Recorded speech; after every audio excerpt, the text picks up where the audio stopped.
Welcome to the Pudding Basin.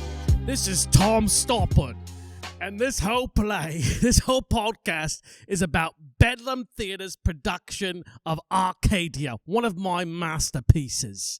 And today on the podcast, we're interviewing Thomasina Coverley, who Caroline Grogan is playing Thomasina Coverley. I named your character after me. Oh, wow. Did you know that? I didn't. Well, now Brilliant. You know. This is the benefit of having the author in the room, you say. Caroline, it's such a pleasure to have you here. Thank you so much. Now, you're also the director of education, is that right, for Bedlam? Yes, I am. See, I've done my research. Even Tom has time to do his research. How are you enjoying the run so far, darling? Well, I love it. It's been really, really fun to finally do the thing in front of people and hear when they are listening and hear when they maybe like a moment, a little chuckle. That's been really nice just to go, oh, okay, yeah, we're all in this together. We're not just in a vacuum. And there's plenty of chuckles because I've written quite the comedy. You are comedic genius. I mean, this is a masterpiece. So what we're going to do is I'm going to ask you some questions inspired by your character. I like that acting, like you pretended like you didn't know I was going to ask you some questions. That's very good. What do you think we were going to do today, honey? Okay, so Thomasina. I mean, what a magnificent woman. And she is she's well versed in so many different things, Latin, math, pudding. I mean, rice many pudding, things. Yes.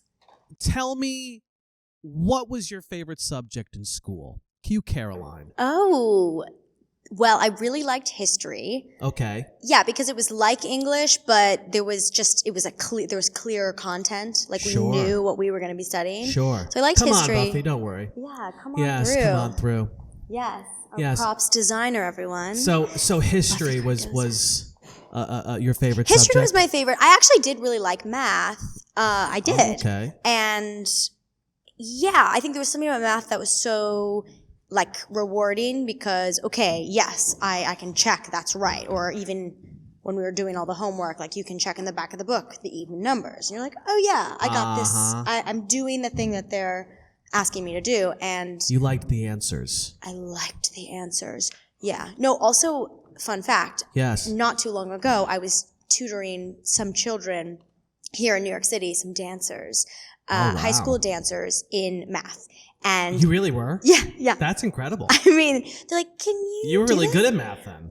I was okay, yeah. I mean, I did the AP courses and stuff. In the end, I was not a good test taker, so. But then I went to art school, and they didn't care if I took any math. Oh. So that was great. But I was tutoring these dancers, 9th grade dancers, and they all had online school, and they just did not. They wanted me to do their homework for them, and I'm like, okay, I'm down. Let's figure this out. So we were doing sort of pre-algebra stuff. Wait, so you did their homework for them?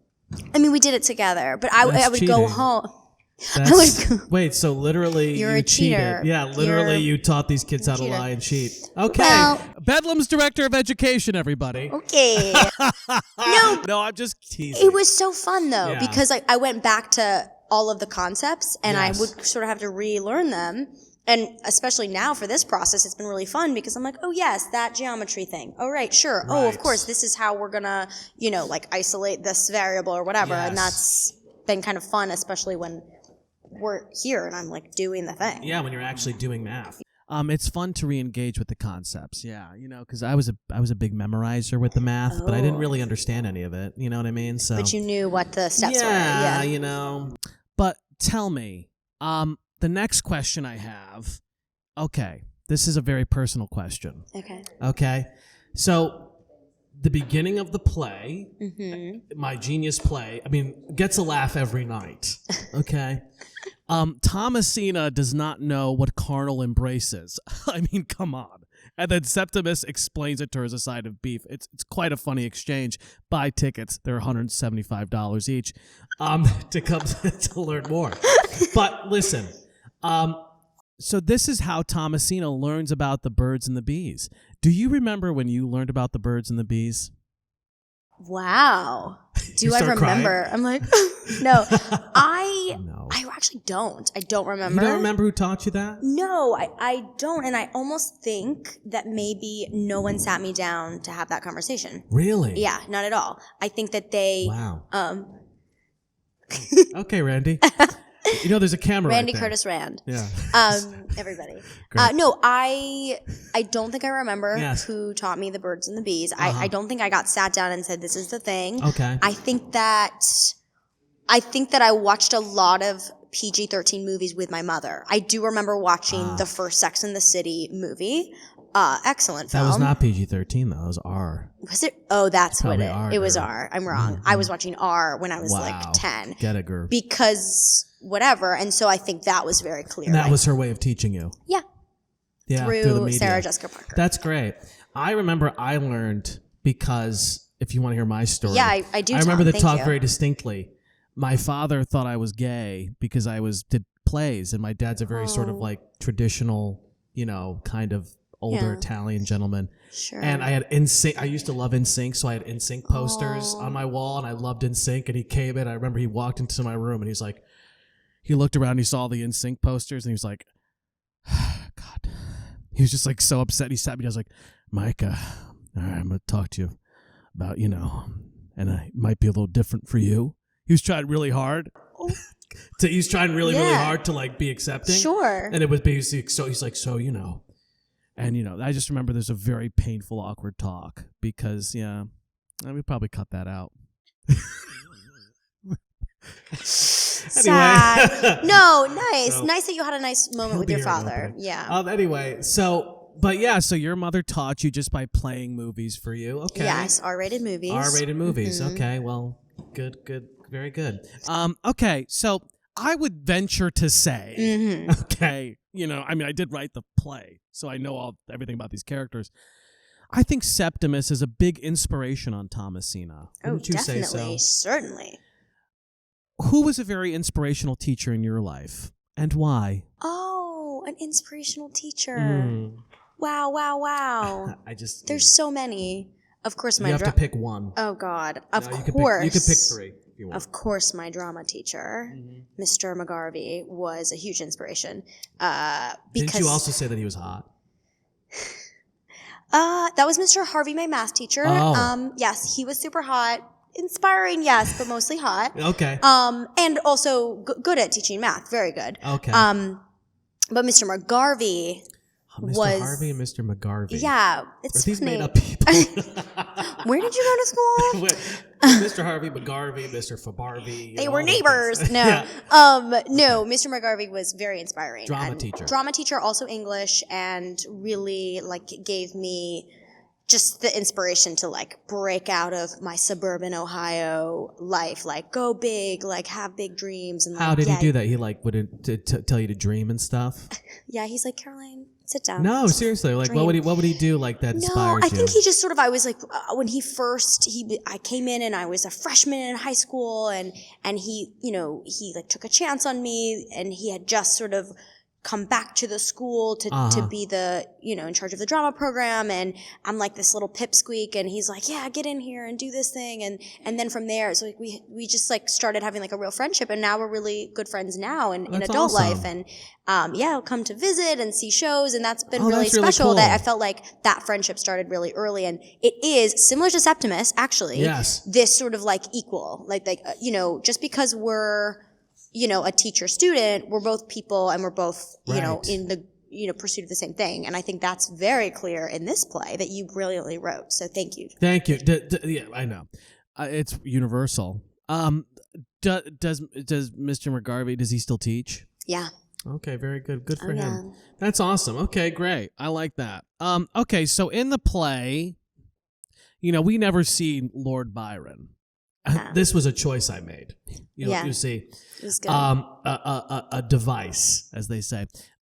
Tell me, and Thomasina, do you think Thomasina has a crush on Lord Byron? What do you think? What's your take? And I'll tell you if it's correct or not. No, but tell me.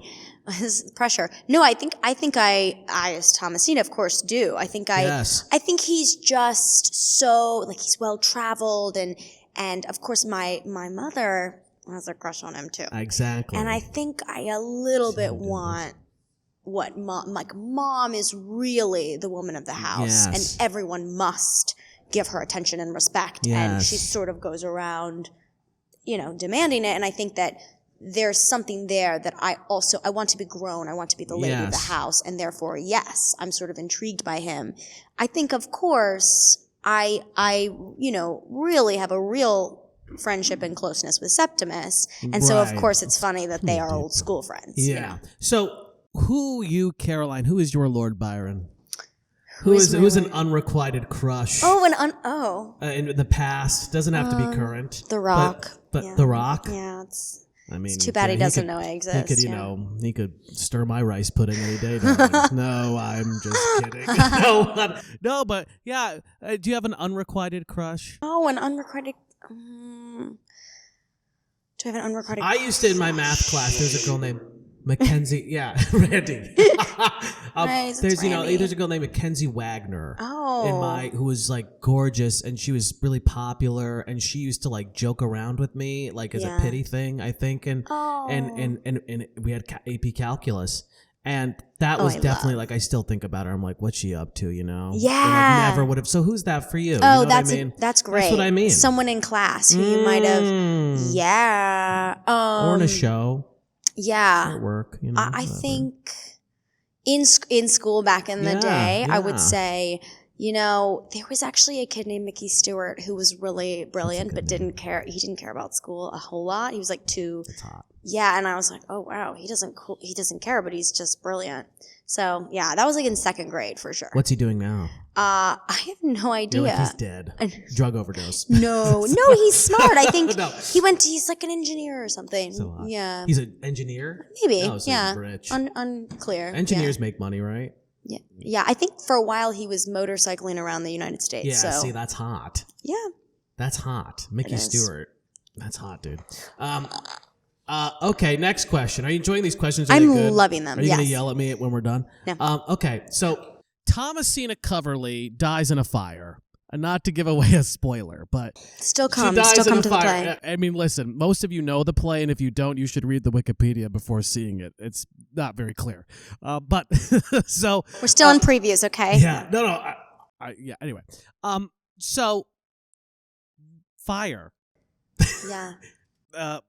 Do you have any fire stories? Did you used to go to like bonfires when you were a kid and like in the woods? Like, do you have any fun fire stories to tell? Fun fire stories. We loved a bonfire in Ohio, which is where I grew up. You used to burn books there, right? Yeah. No, I was joking. Well, yeah. I was joking. Come on. He's teasing Tom. He's teasing. Tom is teasing. Tommy. I'm from London. Tommy. The epicenter of culture. No, we did. I remember actually very distinctly, this was in high school. We had a bonfire, and we all decided to interpretive dance to Miley Cyrus's "It's the Climb," and it was a real core memory. I'm sure you know it, Tom. I'm sure they played it a lot over there in England. Yeah, the UK. God save the Queen. God save the Queen. And but so that's actually my favorite story. It was like dancing to Miley Cyrus by the fire. And were these like theater kids you were doing this with, or the normal people? They were the normal people. That's if you can crazy. Believe it. Like they just started interpretive dancing. Yeah, we were. Yeah, that's we were incredible. a quirky bunch. Yeah, sure. So you were the quirky kids. Yeah, I mean we were an orchestra. Like the quarter. Yeah. Oh, okay. Yeah. Yeah. The quarterback of the But we the also football played team sports. was not doing it with you. We did it all. We played sports. We did Okay. orchestra. We were in the choir. Like. Okay, everything. so no, you guys weren't like. Yeah, it was a quirky bunch. We but weren't not like the nerds. No, I'm just kidding. That's okay. There's no such thing as nerds. This play is for nerds. It is. Yeah. So okay, fire story. Yeah. That's good. That was a good one. Interpretive dancing. Okay, so I have a very serious question to end. This has been good, right? It's been so good, Tom. Okay, thank you. My final question is, Thomasina, I mean, I wrote this character and she's very underestimated by everybody. Wouldn't you say that's correct? Mm-hmm. Definitely. What do you feel like people underestimate about you?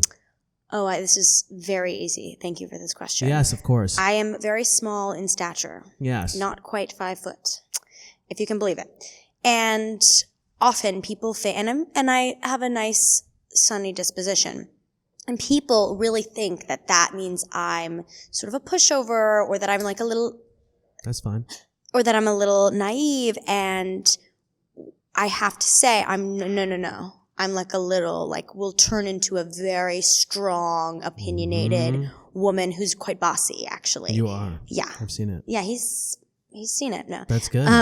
No, so I think that they think, oh, no, she's so sweet, nothing, whatever, she won't be mad. And so I'm very, sometimes, rightfully so, immediately like, this is what we need to do, and da-da-da, like, you know, if somebody, like customer service, if something's gone awry, I'm like, no problem, I got this. Right. Hey, everybody, I'm nice, but we're firm. You do well under pressure is what you're saying. Sure, yeah. I think you do well under pressure. Yeah. You know, yeah. Tell me about you. Oh, what do people underestimate? My intellect, my genius. Oh, I mean, of course. I'm the greatest playwright alive. Yeah.